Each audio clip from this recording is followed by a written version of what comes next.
అసలు ప్రపంచంలో ఎవరైతే ఇద్దరు ముందు అసలు నోట్లోంచి మాట రాదో వాళ్ళిద్దరు కింద ఉన్నారు. మీరు అరిస్తే ఇంకా వచ్చేది కూడా రాదు. నాకు అసలు త్రివిక్రమ్ గారి ముందు కానీ తారకన్న ముందు కానీ మాట్లాడాలంటే భయం. కొంచెం మీరు నాకు కొంచెం సపోర్ట్ చేసి అరవకుండా ఉంటే నేను. ఎలా ఉంది ఆంబియన్స్ అంతా? అన్నని హిందీ సినిమాకి తీసుకెళ్తున్నట్టు లేదు కదా, హృతిక్ గారిని తెలుగు సినిమాకి తీసుకొచ్చినట్టు ఉంది కదా. రేపు సినిమా కూడా అలానే ఉంటుంది.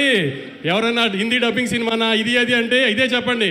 పొద్దున ప్రోమో చూశారు కదా, ఏదైనా లిప్సింగ్తో సహా అంతా ఒక ప్రాపర్ తెలుగు సినిమా. ఇది థియేటర్లోంచి బయటికి వెళ్ళిపోయేటప్పుడు అయన్ ముఖర్జీ గారు తెలుగు ఆడియన్స్ కంటే తెలుగు డైరెక్టర్ ఇప్పుడు దాకా చూపించిన దానికంటే బాగా చూపించారు తారకన్నని అని అందరు ప్రౌడ్గా ఫీల్ అవుతారు రేపు బయటికి వెళ్ళేటప్పుడు. అందుకే ఈ మిగతా అన్నిటి గురించి ఆలోచించకండి. Proper Telugu cinema. మనం హృతిక్ గారిని తెలుగు ఇండస్ట్రీలోకి వెల్కమ్ చేస్తున్నాము.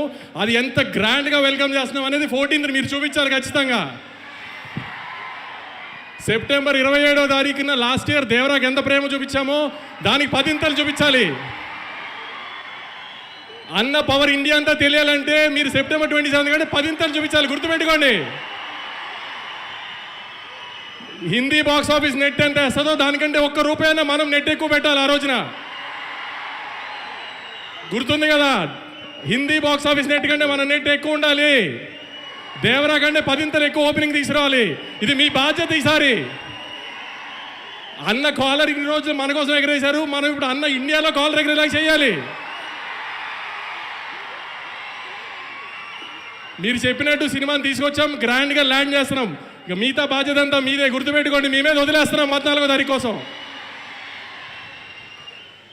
నేను చెప్పాలంతా చెప్పాను. ఆ సినిమా మాత్రం చాలా బాగుంది. మీరు సినిమా చూసిన తర్వాత షాక్ అవుతారు, అదైతే గ్యారంటీ. ఏమాత్రం సినిమా బాగోలేదన్నా మామూలుగానే తిట్టడం అలవాటే కదా నన్ను, దానికి 10 తిడుతురు. కానీ సినిమా చూసిన వాళ్ళు ఎవరు డిసప్పాయింట్ అవ్వరు. బయటికి వెళ్ళిన తర్వాత అద్భుతమైన తెలుగు సినిమా చూసామని అనుకోకపోతే ఇంకెప్పుడు మైక్ పట్టుకుని సినిమా చూడండి అడగను మిమ్మల్ని.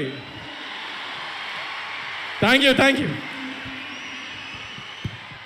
వంశీ గారు, నేను చెప్పిన దాంట్లో అస్సలు తప్పులేదు. మీ మాటలకి విపరీతంగా ఫ్యాన్స్ ఉన్నారు, ఇంకా ఫ్యాన్స్ పెరిగిపోయారు.